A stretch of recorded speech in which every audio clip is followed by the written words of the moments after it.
what were we doing last time. So last time we considered this problem of trying to understand, trying to deterministically count the fraction of satisfying assignments of a polynomial threshold function. That is, in other words, you're given a polynomial of degree d, of constant degree, and you're asked what fraction of times is this polynomial non-negative on the Boolean hypercube. And then we saw that that problem per se looks hard to tackle, so we showed how one can assume that the inputs, instead of being instead of being uniformly Boolean, so uniform, unbiased, and Bernoulli random variables, we can assume that the inputs are Gaussians, independent standard normals. And somehow going from this Boolean to Gaussian step was possible due to regularity lemmas, which were already known in literature. And so then we were concerned with the question that you're given a polynomial, and you're a degree d polynomial, d is a constant, and you're supposed to ask what fraction of times is this polynomial non-negative or greater than or equal to theta when the inputs are independent normals. And so then we asked, okay, before we try to understand that question, let's ask a very simple question. If degree d was 1, that is, we were dealing with a linear polynomial of Gaussians, which is a linear function of Gaussians, then this question is ridiculously easy, because a linear function of Gaussians is a Gaussian with the correct mean and variance, which you can compute very quickly. And then what fraction of times is greater than or equal to theta is a constant time problem. There are two parameters, just take as much time as you want, go doubly exponential time if you want. And so then a natural question, natural line of attack is, okay, so under what conditions is a polynomial of Gaussians look close to a Gaussian? What is the condition? And then we said, okay, so it's not certainly that a degree 2 polynomial of Gaussians is always going to look close to a Gaussian. For example, the chi-square distribution, chi-square distribution looks very different from a Gaussian. But maybe we can change the conditions a bit. Maybe we can impose some conditions, and we wanted to identify the easiest possible conditions, the weakest possible conditions under which the law of a Gaussian polynomial looks like a Gaussian. And then we came to this example. We realized that if we're dealing with a quadratic polynomial, so quadratic polynomial of the form x transpose ax, let's say, then a necessary and sufficient condition for the law to look close to a Gaussian is that the maximum singular value of a is very small compared to the Frobenius norm of a. And this can be shown just by doing a diagonalization, because x transpose ax looks like x transpose lambda x, so lambda is a diagonal vector of eigenvalues. And so then we said, okay, this makes sense. In other words, if we rephrase it in English, we are saying a quadratic polynomial of Gaussian looks like a Gaussian, provided the quadratic part doesn't correlate very well with product of two linear forms. A large singular value really means that the quadratic part has a very large correlation with product of two linear parts. Quantitatively, what does it say? What should the gap be for it? How is the gap between them, or the ratio between them, related to the distance? It's actually, I think, the square root of the distance. A square root of the ratio is the distance. In fact, we saw that you don't just need to consider x transpose ax. You can add a linear form if you want. Nothing changes, and in fact, you can not just get closeness in CDF distance, but in total variation distance, in L1 distance. But anyway, now the next thing, even if you forget about the stronger total metric of total variation distance and adding a linear form, the main issue that permitted this proof of x transpose ax being close to a Gaussian, provided all the singular values are relatively small, is the tool of spectral theory of matrices. You can diagonalize a matrix. You cannot diagonalize a tensor. So if you are thinking about what is the necessary and sufficient condition for higher degree polynomials, you cannot simply say, let me diagonalize the tensor. But then we said, okay, so is it still true? The rephrasing that we did, is that still true? Is it, in other words, is it true that if we consider a low degree polynomial, let's say a degree 3 polynomial, and it correlates well with the product of two lower degree forms, say it splits into 1 times linear polynomial times a quadratic polynomial, or almost splits, or has a 1/10 correlation, does it mean that the law is far from a Gaussian? And that can be shown that it is indeed true. The moments just don't match up. If a polynomial splits into product of two lower degree forms or has a large correlation, the moment of the degree 3 polynomial, let's say, is much, much higher than the moment of a single Gaussian. And that can be used to show that the distance of the law of this polynomial is far from a Gaussian. Okay, so then at that point we said, okay, that means this is definitely a necessary condition that you have to make sure that the polynomial under question doesn't correlate well with the product of two lower degree forms. Is that a sufficient condition? And towards that we kind of stated the theorem that it is indeed true that correlation with product of two lower degree forms is the only barrier towards asymptotic normality. And to formalizing that theorem, etc., we were doing some notation. We were writing out all the required machinery.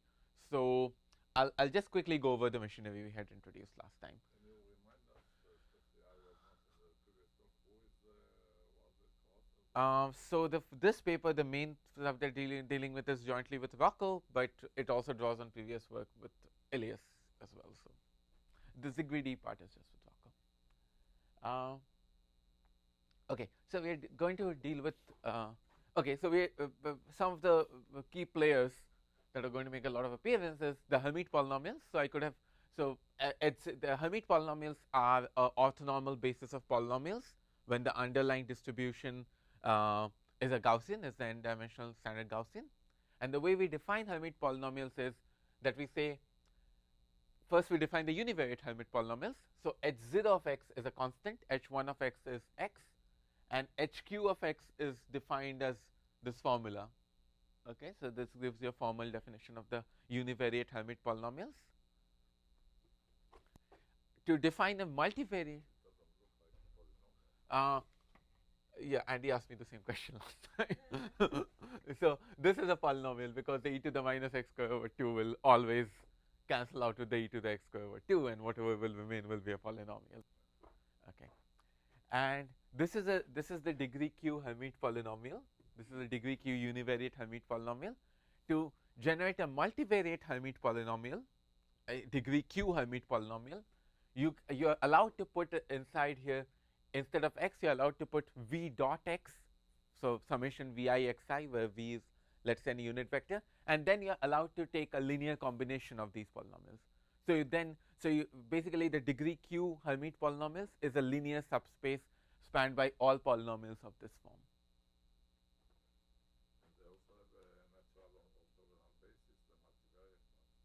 Yes, yes, they also have a natural orthogonal basis. Basically, the products and yes, the products will form orthogonal basis. Yes.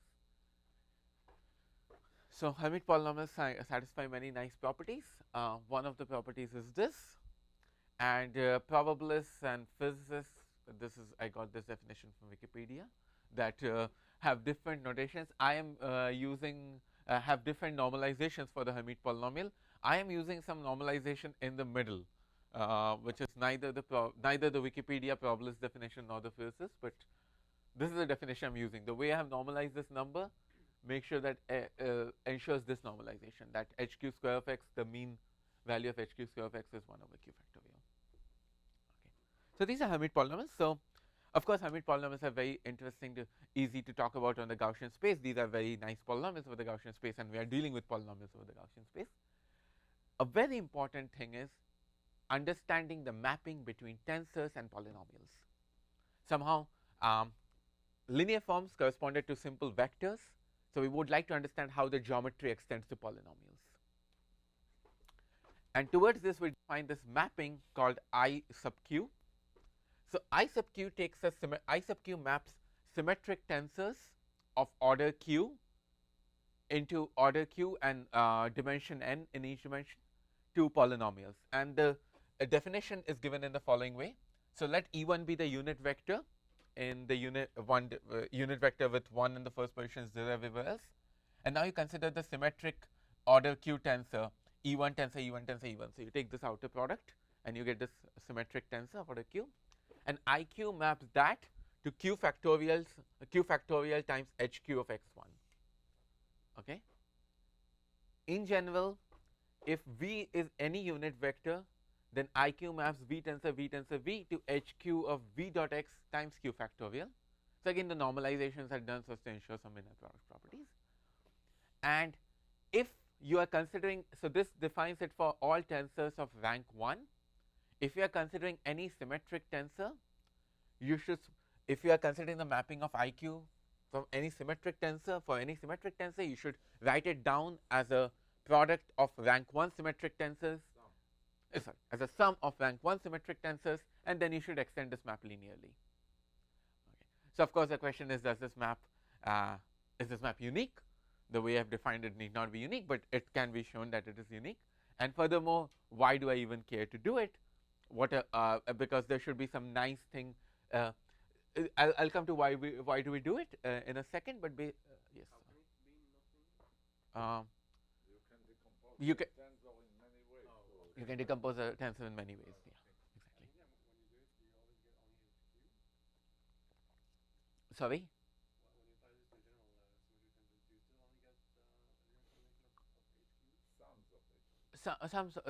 Sums of HQs. So it will be sums of HQs. So you have, yeah, but you still remain, if you are applying at a general symmetric tensor of order q, you will remain within the Hermite space of order q. And so this is for us is the degree q. The degree q polynomials for us is the Hermite degree q. So this linear subspace spanned by these kind of polynomials.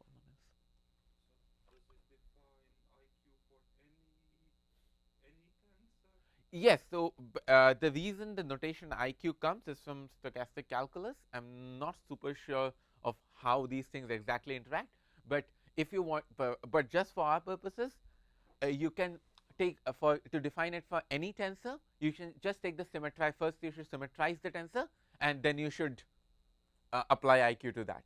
Okay, so for any tensor, it's this IQ applied to symmetrize. IQ applied to symmetrized version. There is another definition. I mean, the notation IQ comes from this iterated Ito integral, and there are some very nice things which happen. I'm not familiar with them, so I'm not going to venture into that territory. But yes, you can define it. Okay, and I'm going to define some like relations. So reason we want to understand these polynomials and these tensors is because of some one-line inner product relation I'm going to write down. Basically, which says that the geometry of these tensors and the probabilistic properties of these polynomials are related to each other.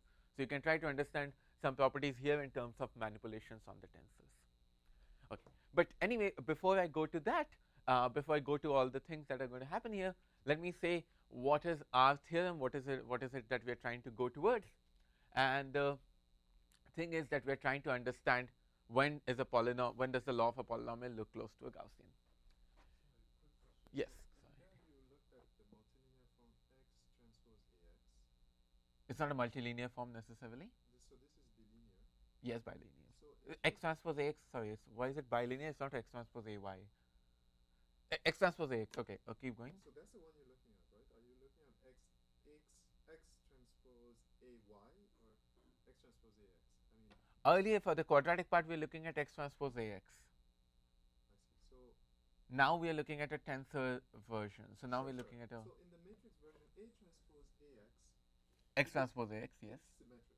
In other words, it doesn't matter if your matrix was symmetric or not, it was symmetrized. If you're looking at X transpose AY, yes, it's not necessarily symmetric. True. And I'm wondering whether the results for polynomials in Gaussian entries apply there as well. Is there any correlation result there? Polynomials in Gaussian. This is also polynomials of degree 2 in the variables.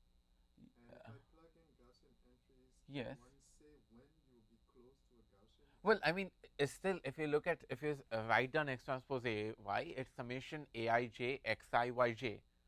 It's a polynomial now. Instead of in n variables, it's in 2n variables. Sure. You can still write down a 2n cross 2n matrix, a 2n cross 2n symmetric matrix. You can push x and y in a one single column vector and make sure that the only the off diagonal blocks are populated, the diagonal blocks are not populated, and then you can just ask whatever is the condition. I see. So the singular value condition would work there. Yes. I mean, it's still a polynomial. Sure. Okay. Bilinear form is a special case of the property. Yeah, I think that's the best way to put it here. Yeah, so this is a long explanation. Okay, sorry. So we were trying to understand what is the necessary and sufficient condition for a polynomial, law of a polynomial to look close to a Gaussian. And the yes. So in this representation, Yes. it seems like the rank, the symmetric rank of the tensor, which is also we don't understand as how to compute. One way to try to compute it, or equivalent definition, is the minimum number of Hermite polynomials that add to. It's a minimum number of these kind of Hermite So the polynomials. question can be given some polynomial written in this case is the sum of how many. Hermite polynomials.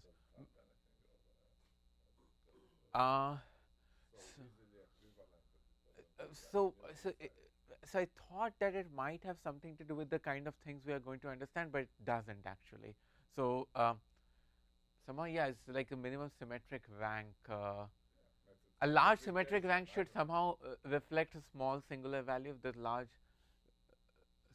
Okay, actually, I haven't even defined the singular value of tensors right now, but I do not know if, sorry, to answer your question, no, I do not know if there's a direct reason why one would like to understand that. Okay, so one more thing we need to define is singular value of tensors, and the way we define it is the following. So we have a tensor. So this is just some abstract notation. We are just putting h equals r to the n. So we're just considering this some Hilbert space, and we are saying a tensor A is an h. A belongs to h dot q. This dot q just means it's h is a symmetric tensor of order q. H is a tensor of order q. Each dimension is n dimensions. Each dimension is n dimensional, and this dot represents symmetric. Circle dot represents symmetric. If we were dealing with a non-symmetric tensor, I would have put a cross here. Okay. Or do you have a question? Okay. So we are dealing with a symmetric tensor, and now the way we define as maximum singular value is the following. First, consider their q indices, their q coordinate, their q indices, right? So you consider any non-trivial partition of q into S and S complement. Non-trivial meaning both these sets must be non-empty. This is the factorization that you talked about. Yeah. Yes. This is a factorization. Yes. So it's like you want to project the tensor when you want to make it a matrix. You want to make it a matrix. You want to flatten it out. That's the only thing we know how to understand about them. That's one of the things we know how to do with a tensor. So flatten it and understand a matrix. So corresponding to this, we have the matrix A S S complement be the flattened matrix, and now sigma max of the tensor is just the maximum over all non-trivial partitions of all singular values of this tensor. This is the classical definition, or this is your definition? We can find this definition anywhere. So this as you can see, for as long as q is a constant, this is a very easily computable definition. And for lemma, which is not written here, this the first theorem which kind of relates this singular value with whatever I was saying earlier is that we were trying to capture the correlation of a polynomial with product of lower degree polynomials. This is a tight measure for that, up to a factor dependent just on q, like 2 to the q or q factorial. One can show, let me see, if let f be a polynomial, let f be a degree q polynomial mean 0 variance 1,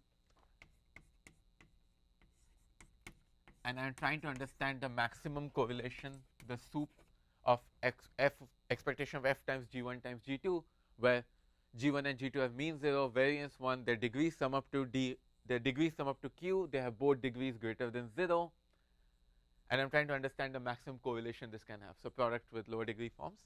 This up to a factor dependent just on q is just the sigma max of the corresponding tensor, the little f, the tensor corresponding to f. Okay. So this can be shown. We didn't, I probably showed it last time, I can't remember, but this can be shown. So this definition of singular value is indeed capturing the notion of correlating with product of lower degree forms. So this fine. So we are making some progress. We have defined tensors, and we can understand this quantity product of correlation with lower degree forms with Sigma is subadditive, like it is for matrices. should be, right? This definition, if I'm taking maxes, should be subadditive. Yeah. Yes. Is there any hope for this thing to be computable? Sorry? Is there any hope for this to be efficiently computable? This is absolutely efficiently computable. Oh, right. Yeah. This thing exactly, don't know. But if suppose f were completely factorizable, then you would like this number to be 1, right? I mean, you can split perfectly. Certainly, if I give it a real polynomial, you can factorize it, but it's a highly non-trivial algorithm. So it has nothing to do with a simple-minded, like taking singular values or stuff like that. So I don't think whether this q can be removed in that easy a way, but and I'm not sure whether this can be computed in the worst case, but I don't see any immediate barriers towards doing it. But I don't see why it's subadditive. oh, sorry, there's a max. You don't believe this max?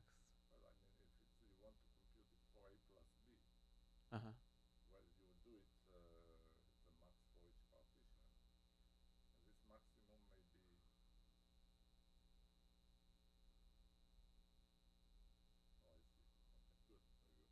good, very good. Do you fail on that? How do you compute this sigma max? Yeah, so there are how many? Q is a constant for us, right? It's a degree q polynomial. It's a 100 degree 100 polynomial. Oh. It's constant. How many partitions are there? 2 to the q. Okay. Go over everything. Yeah, I think I think it is fine last time. Because it's symmetric, you don't need to consider all possible partitions. You can now actually only consider q different partitions. Right. Sorry. I keep making the same mistake. Okay, and now for the central limit theorem. So the central limit theorem is that consider a degree q polynomial, mean 0, variance 1, and now we write it down in its as f1 to fq. f0 is not there because the mean is 0, so when you express it in the Hermite basis, f0 is 0. So all these are, this is the degree 1 Hermite part, this is the degree q Hermite part. You write those down. You can very quickly and easily change it to into the representation in form of tensors. So I sub j, f sub j corresponds to capital F sub j. You can do this very quickly as well. And now one can show that the main central limit theorem is that the total variation distance between f and the standard normal up to a factor of q is just the maximum singular value of the tensors f2 to fq. You don't pay something for f1 because it's a linear part, so you shouldn't be paying anything. So this really captures the fact that the product of correlating with lower, I mean, the reason I've written this asymptotically equal is because, yeah, we know that if it correlates well with product of lower degree forms, it cannot be a normal, and this is pretty much the only hindrance towards asymptotic normality. What is sigma max for a random tensor that has mean 0 and variance? Shouldn't it be like I'm just going to take q partitions. Each of them should, I don't know, 1 over root 10 or something like that. I mean, q. I don't know. I don't know. One is, for example, confident that the sigma max is a number smaller than 1. It's going to be a number smaller than 1. That is, it's going to be a number small. Always, sigma is always a number smaller than 1 for any tensor with this definition. No, maybe it's a constant dependent on d, but it cannot depend on n. So sigma max, the way I've defined it, cannot be more than the Frobenius norm. It cannot be more than the Frobenius norm of the tensor, and the sum of squares of the entries is 1. Well, if it's multilinear, it's definitely 1, because if multilinear, then the sum of squares and the variance is the same thing. Otherwise, it can be off by a factor of q. I think it's 1 over root n. Actually, that's probably the first question we were trying to understand. That forget about arbitrary polynomials. What does the random polynomial of Gaussian looks like? So, yeah. So this works also over the cube, or you add another condition in the translation of the cube to Gaussian? This exact theorem. First, total. So this is this exact theorem. This is only true for Gaussians. If you want to go for cubes, again, you will need the polynomial to be, I think, maybe you can replace it instead of total variation distance, you can have a CDF distance or something. The reason being that the law of a polynomial where on the hypercube and a Gaussian will look similar if all the variables have small influence. Now, once I'm saying all the variables should it doesn't work. Sorry, that cannot possibly work, because here a linear form x1 is the best Gaussian one can have. Like a linear form x1, it satisfies all the conditions of the hypothesis, and it's a Gaussian. But for the cube, x1 is nothing like a Gaussian. It's plus minus 1 with probability half. So basically, the fact that we are not factoring in the linear part can be added without any issues. So this term, exact term, cannot hold good for cube. But maybe if you can add that plus all variables have small influence, yeah, then you can just apply the invariance principle, and you can get not something in total variation distance, but in CDF distance.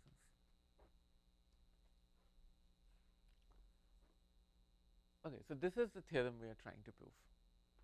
Okay. And how do we go about proving this theorem? If I'm recapping a lot, then let me know. Probably recapping a lot. The way we want to prove this theorem is that, so we are trying to prove the law of this thing, or not a law, but really like we want to prove this random variable is close to standard normal in total variation distance. And the principal method tool is Stein's method, which says the following: that if for a random variable w, the total variation distance of w from the standard normal is upper bounded by sup of g such that g is bounded, g prime is also bounded, expectation of g prime w minus w g w.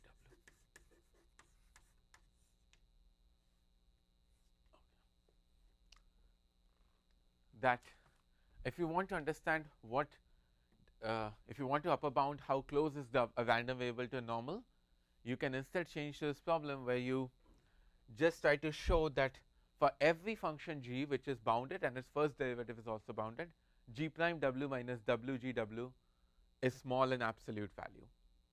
If w were the Gaussian, then you can easily show this right hand side is 0, and this is a robust fact. Okay. So now we have changed our problem to just showing. So now we have changed our problem. So for us w is f, and we have to somehow show that g prime f minus f g f is small in absolute value for every g. You can do it just for one or continuous. Sorry. You can do it just for one or continuous. It's if you want the max, yeah. If you wanted the sum, then you could do it for one. If I wanted the sum, no, this operator is not linear, right? I mean, g prime w is fine, but No, but the bound on the total variation of The- f is subadditive. If you replace f to, it's f1 plus f2. so you're saying if the total variation distance of f1 from normal is small and f2 is small, then when you add it up, why should it be small? They're not independent.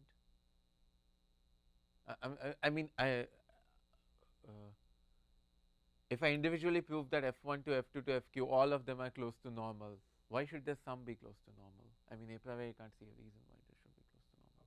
Up to the factor cube, no? No, I mean, if for general random variables, because they can be correlated in very weird ways. And, I mean, we are just going to do it for one of them, and everything follows through, but it's not very clear why should it be true. Okay, so let me erase this part and.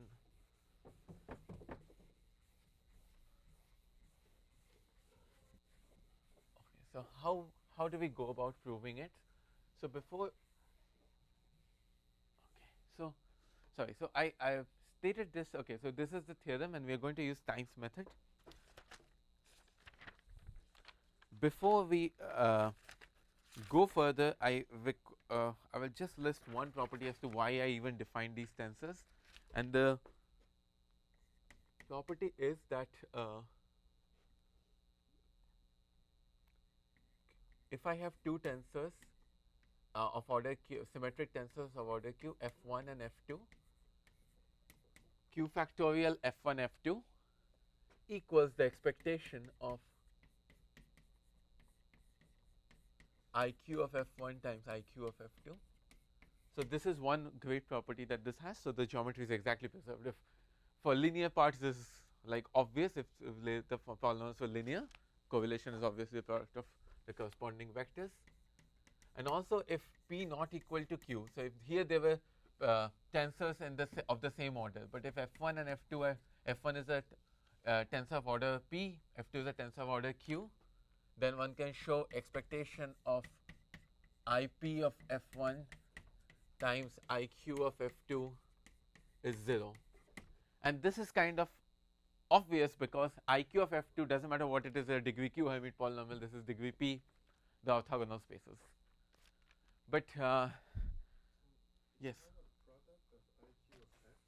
So say you multiply expectation of IQ f1, IQ f2, IQ f3. Say something about what it will be. IQ of f1, IQ of f2. Yes, we can say something about this thing. Let me write it down. Okay, so this is good. This brings me to. So this is one relation why we consider these tensors. I'll come to how these tensors and those things interact. Another is the so-called Ito's multiplication formula.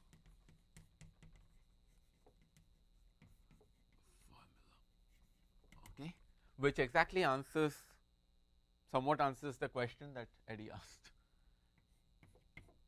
which is IP of f. So f, again, f has to be a tensor of order p for this to make sense, times IQ of g. So you would like to understand, you have two of these polynomials. How do these polynomials interact in terms of the corresponding tensors? And the answer is given by Ito's multiplication formula, which says it's exactly the summation r equals min p to q r factorial p choose r q choose r times I p plus q minus 2r. I'll write it down. F. I'll explain what this notation is. So f is a tensor of order p, q is a tensor, g is a tensor of order q. How do you multiply these two tensors? So you do the same thing. The only thing we know how to do is to flatten it out. So this is called a contraction product. This is a symmetrization. We'll do it later. This notation with r in the subscript is called a contraction product, meaning you flatten out the tensor f with p minus r coordinates on one side and r on the other, and likewise for g you flatten it out with r coordinates on one side and q minus r on the other. Since it's symmetric, doesn't matter how you partition it, it's the same thing. Then you take a matrix multiplication thing, you generate a big matrix of size p plus q minus 2r, like n to the p plus q minus 2r size, that naturally maps to a tensor of order p plus q minus 2r. Then you symmetrize the tensor, and then you apply the polynomial. You need not have symmetrized it to answer Andres' question. You need not have symmetrized this. It's the same mapping whether you symmetrize or not symmetrize. But this is exactly the action that happens when you multiply two things. So these are some identities which will come in very handy. P choose R. Okay, write R in a weird way, but P choose R, Q choose R. Okay, this can be proven. So this is true. This should be this can be probably proven using some very elementary ideas, like maybe just doing it over the Hermite polynomials or something. I have never tried proving it, but I'm very convinced that it can be done, and a lot of people are very convinced it can be done. But I just got this formula of a book, so. Okay, so where were we? So okay, we have these are some property. Okay, so how am I doing on time? Okay, excellent. So okay, at this stage, either I can jump into the proof of how to apply Stein's method. For this, I'll need to introduce one or two more operators, or do you want to see proof of any of these identities? Let me just. Yeah. Yeah.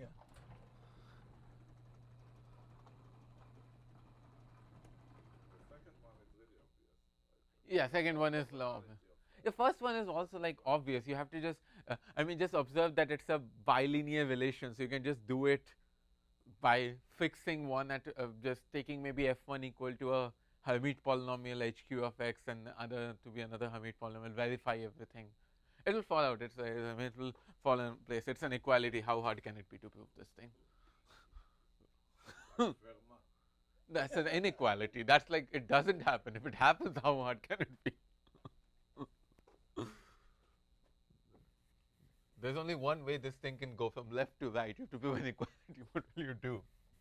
Okay. So before the board space is at premium, so I have to erase all this stuff all the time. But if you don't remember something, just ask me. Okay.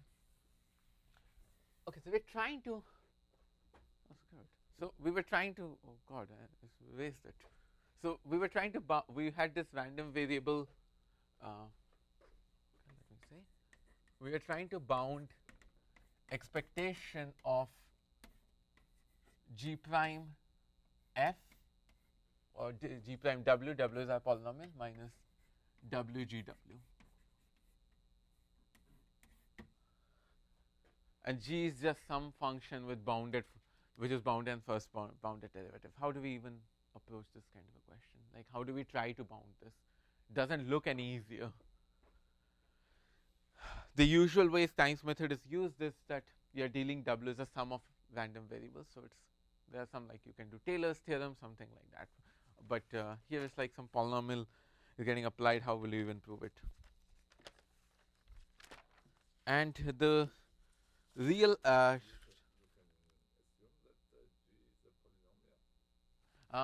I assume that G is a polynomial? G. Just because polynomials approximate everything, and you just need things around, because you are comparing to a normal, you don't need to go very far. True, true. We can probably just assume that G is a polynomial, but again, W is inside. W is itself a polynomial. So applying a polynomial on a polynomial doesn't look okay. Doesn't it's not that it is obviously easier problem or something. Okay, and for us, W is P of x1 to xn. Excellent. So we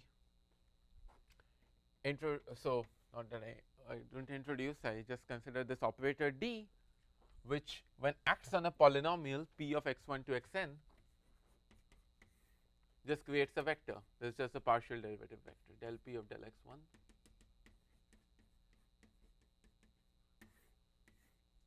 Okay. So this the operator is usually in this literature called the Malliavin derivative operator. The reason it's given a different name, it's just a gradient. Well, for nice functions, it's just the gradient, but like people, real mathematicians like to deal with infinite dimensions or something. So then you can't write something like this. I guess like the reason this is called the Malliavin derivative operator is sometimes the probabilists want to deal with functions of Brownian motion. Then you can't even write something like this. So that is why they. But it's just the gradient. For all I know how to use it, it's just the gradient.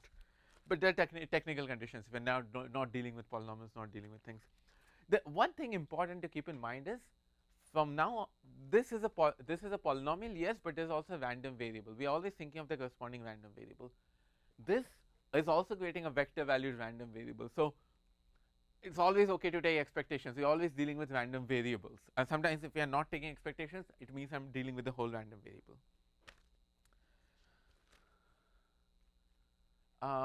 Good. Another thing I need to define is the inverse of the generator of the Ornstein-Uhlenbeck process. L is the generator of the Ornstein-Uhlenbeck process, and L inverse is the inverse of the generator. And the only thing I care about is its action on P, or action, let's say, on W, which is summation q equals 1 to infinity minus IQ of f divided by q. So, if oh sorry, so let me call it p sub I. So, this is w is p of p x1 to xn. Let me call it I sub q pi. These are like the small tensors, I equals 1 to infinity. I have already made the mean 0, so I don't have a zeros Hermite degree 0 component. The constant is 0. Where does the index I appear? Sorry? Summing over the i's, the I there in the pi. Okay, Is it going to be a vector? sorry, let me try again. So, this is a polynomial. Its mean is, there is a Hermite polynomial, there is a polynomial. The mean is, the constant term is 0. Okay. So, now I can write it down in the Hermite basis. Okay. So, let me actually put it as capital.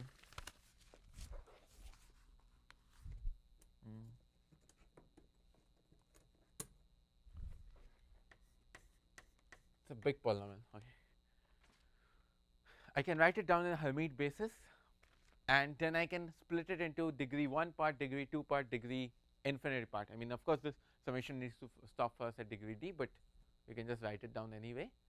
And then I can split this thing as IQ of p sub I. P sub I is the corresponding tensor corresponding to the ith degree part of the I sub q pi is the degree I part of p, the Hermite degree I part of p. Sure. So, but are you summing both on I and q, or are you just... Oh God, I've written.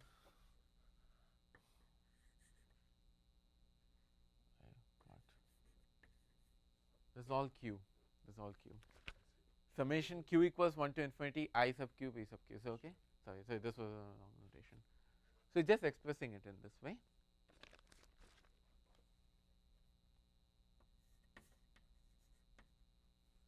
And now, the way L inverse acts on W is it attenuates the degree q part by a factor of q. By a factor. L is the generator of the Ornstein-Uhlenbeck process. Some generator I can't. Well, the action of the generator is kind of obvious. The opposite of this thing. So you multiply by q. So the Ornstein-Uhlenbeck process just adds noise. Like, I mean, it adds noise. And now you can consider the limiting process where you add noise tending to 0, and then look at some derivative. You look at the noise divided by the noise weight. You add an infinitesimal noise and then divide it by e to the minus dl. Okay.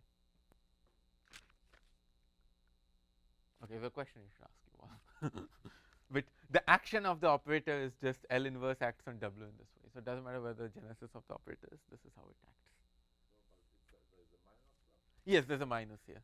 Minus here. So it attenuates the qth level by minus 1 over q. Okay.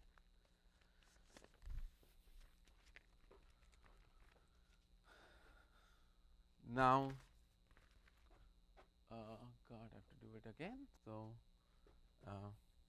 okay. So let me state the important thing here. Then I'll prove it as well. So I have defined these two operators. And the important identity is that which chain rule? I want to apply the chain rule to. You want to bound something in terms of the derivative of t. Yeah. You are going to use the. I mean, you have the gradient. That's fine. I'll write down the identity. I don't know. Maybe there's a way to see it. It's a mysterious identity to me as well. I just picked up this identity from the place. So I don't know what is the best intuition to come up with this identity. Maybe it's the chain rule. But the thing is that expectation. I'll prove this identity. I will prove this thing.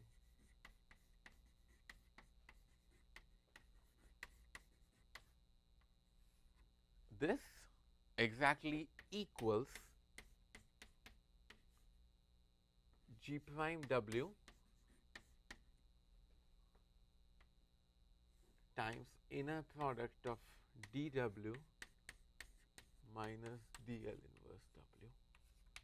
Let me explain this thing. So this is the quantity whose absolute value we are trying to bound.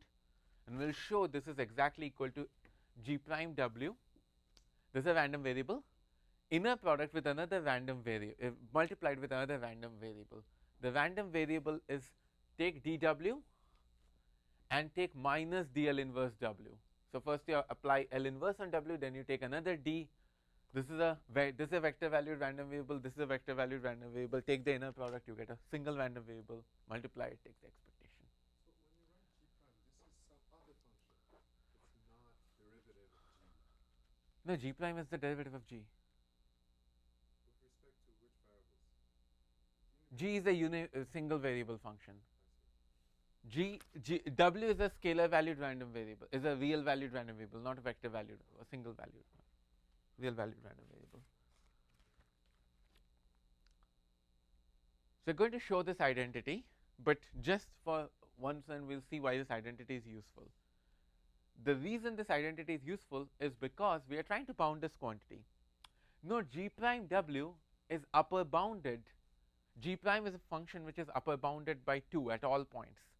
So I can apply Cauchy-Schwarz and I can say it suffices to bound the expectation of dW minus dl inverse W squared.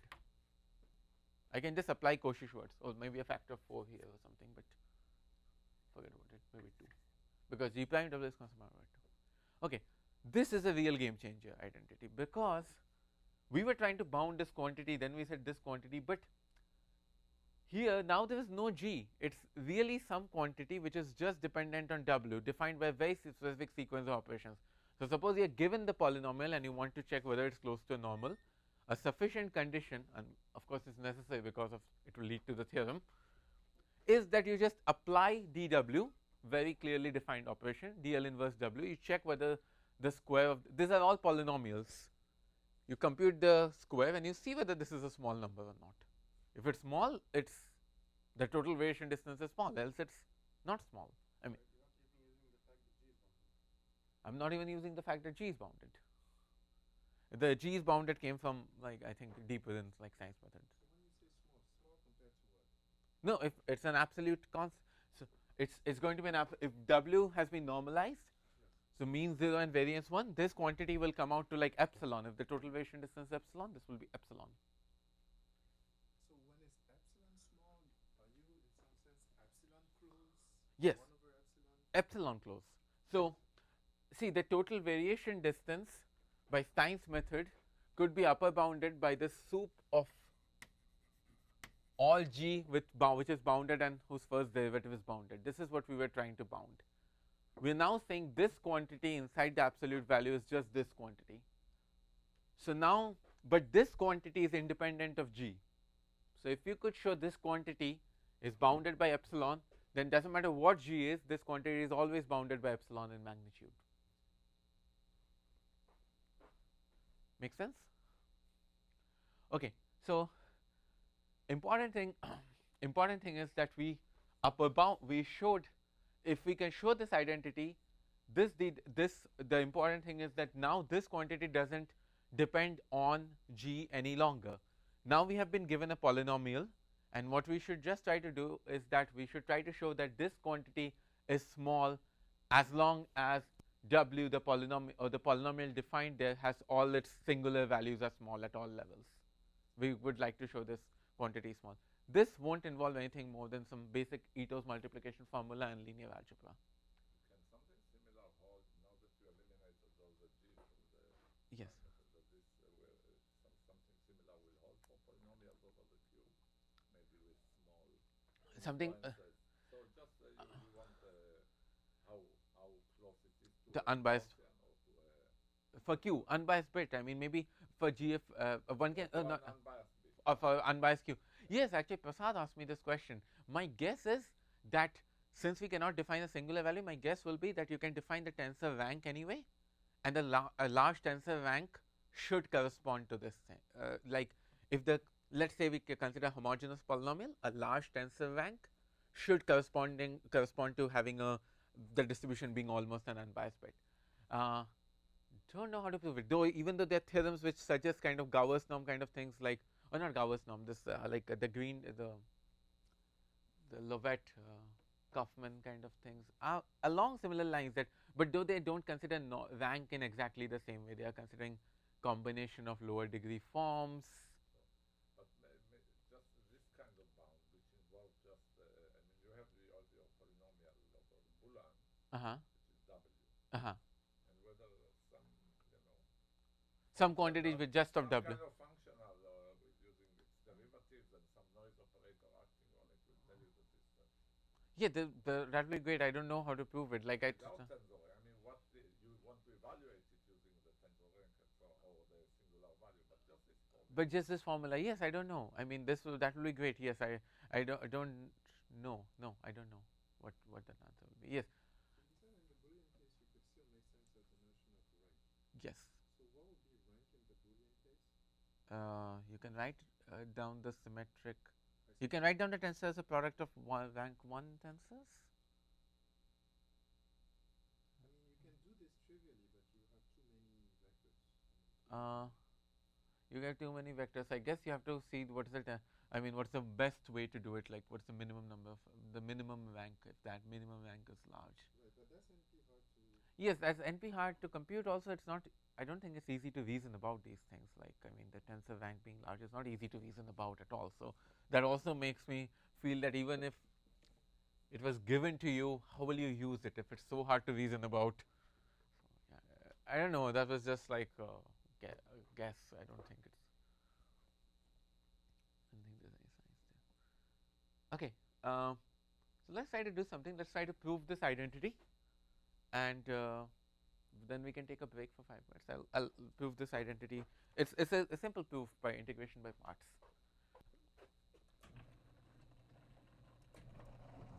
So up till that identity, it was known due to this paper by Nualat and Peccati from 2005.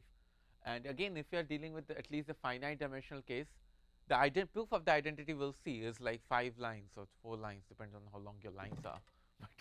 But it's really amazing is that it's true rather than the proof being. So let me.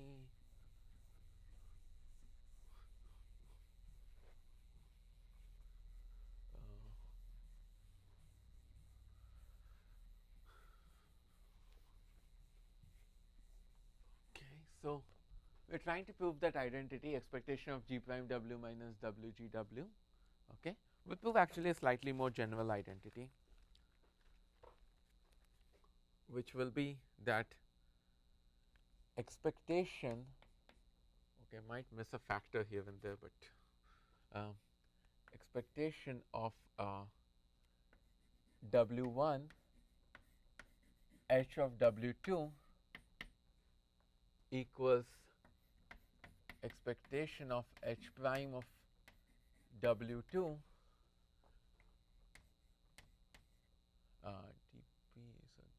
dW2 minus DL inverse W1. So when you plug in W1 equals W2, you get the same identity under the condition that expectation of W1 is 0. Okay, we'll prove this identity, and so let's just assume that. Okay, so you can see that this formula is multilinear in W1, right? So I mean, you can just fix it to be, let's say, the Hermite polynomial. You can just assume W1 is the fixed Hermite polynomial, and then you can extend this identity by linearly doing this thing. Okay, so let me just assume that W1 equals H of, it's a tensor of order R, let's say, sorry, it's a polynomial of order R in the variable x1. I can just make it just dependent on one variable if I want. Again, everything can be extended linearly here, and W2 is the polynomial p x1 to xn. Okay, excellent. So now the left hand side we are trying to evaluate is expectation of HR of x1 times h of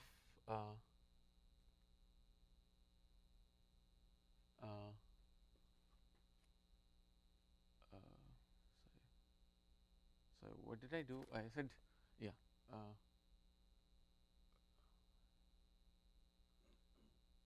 Okay, yeah.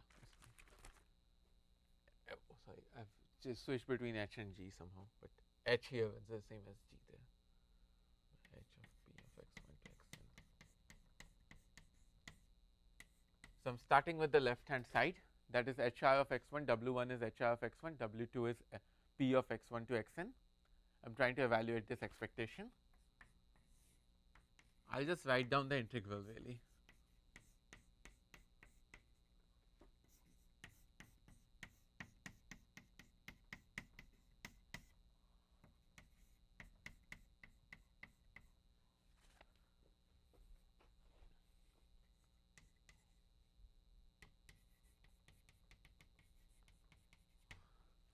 Now I fix the variables x2 to xn. I just try to integrate over the variable x1. I'm really doing nothing but integration by parts really. Okay, and the important thing is that okay, so forget about the variables x2 to xn. Okay, so I'm just going to think about the variable x1. HR of x1 times, let's say it's I'm just ignoring the variables x2 to xn for the moment. Okay, they will just be inside out in the outer integrals. So let me just say it's hp of x1. So I've just put as p of x1, though, even though it's p of x1 to xn. And now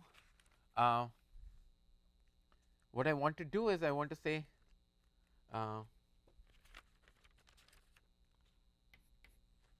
I want to push this inside to do integration by parts.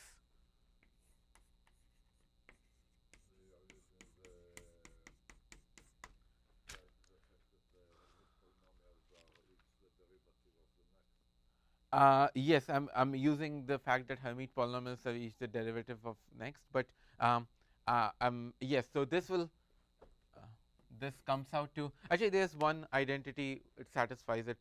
So because it's not going to be d of HR plus 1, it's actually going to be d of HR minus 1. So I'm just going to write it.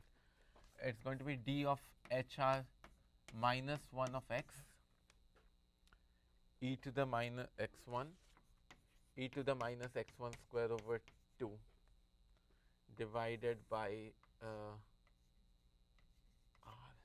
So the so when I push this thing inside, you can actually have to take a derivative here of HR minus 1 of x1 times e to the minus x1 square over 2.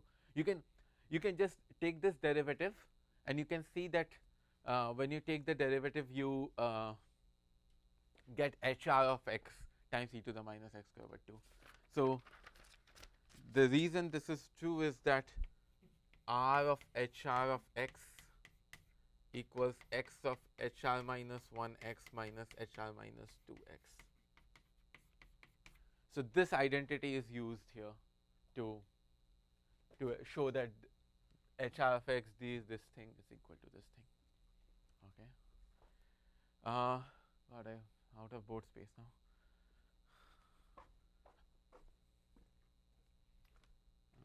I'll just do this.